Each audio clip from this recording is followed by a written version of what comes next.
How to love yourself fully?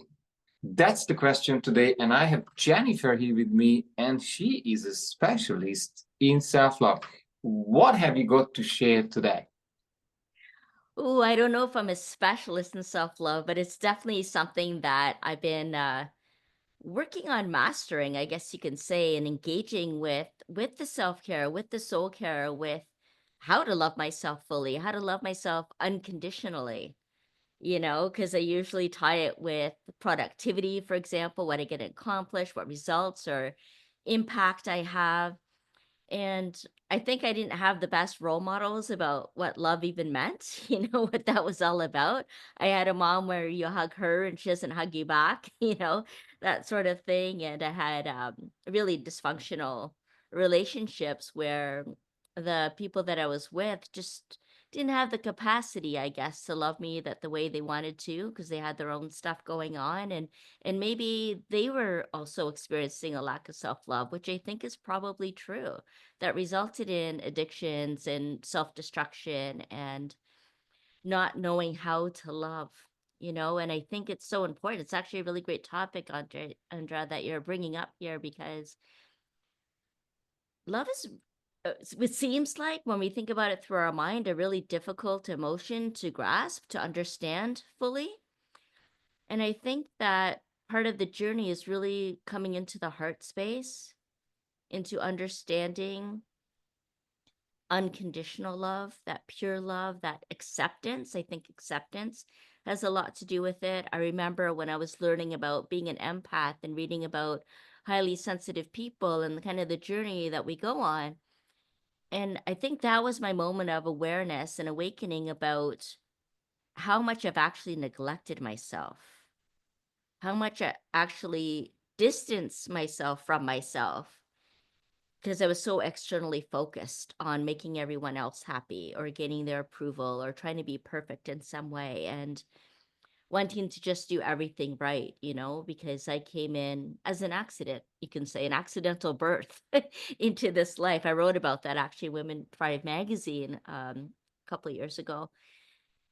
And it really spoke to wanting to compensate for being born even, right? Not feeling loved, not feeling accepted, not feeling wanted, and carrying those beliefs and ideas throughout my life. And so it was only later on when I learned about that journey back home into my heart, about reconciling that relationship, about coming into the heart space, into really a pilgrimage into the heart and healing that relationship with myself, learning through Buddhist ways too of how to be in right relationship with myself. So a lot of learning came along the way, a lot of self-discovery, and I would say I'm still on that journey. And I know that you have a similar kind of journey in terms of self-worth. Isn't that right, Andrea? Yes, thanks for Yeah. asking. And yes, I believe self-worth, self-love has a lot of connection. And I would even go as far as separating self-respect and uh, Mm-hmm. and as you said, self-love is a big one, and I think it's the pillar of self-worth. And I've been on this journey for a long time, and I would say I have a much more empowering mind because I think yes, it's love and to do with the heart. Yet I think the mind needs to come on board and to Mm. jump on board of supporting you when you are looking for your self-love and self-worth. And our plan is to show people the yellow brick road step by step. That's our plan with Jennifer, and we will talk about this a bit more to find your self-love who are listening to us. And I thought I would ask you, what is your biggest challenge? What are you finding the hardest in finding this beautiful unconditional love that doesn't seem to be a commodity out there when it comes to parenting? It's not a common Mm. experience. So at times Mm-hmm. we need reparenting and and share your experience because we want to help you to get there faster than probably stumbling through on your own with our decades of experience. Have you got anything to share before we finish today, Jennifer?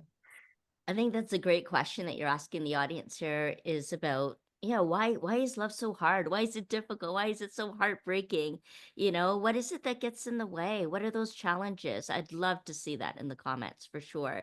Because we want to have a continuance of this conversation about how you can learn to love yourself the way no one else ever could.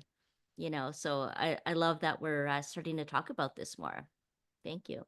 Wonderful. Thanks very much. And we see you, Jennifer, again. And we see you guys listening to us because we said and we promised we'll show you the way in those next episodes. See you soon.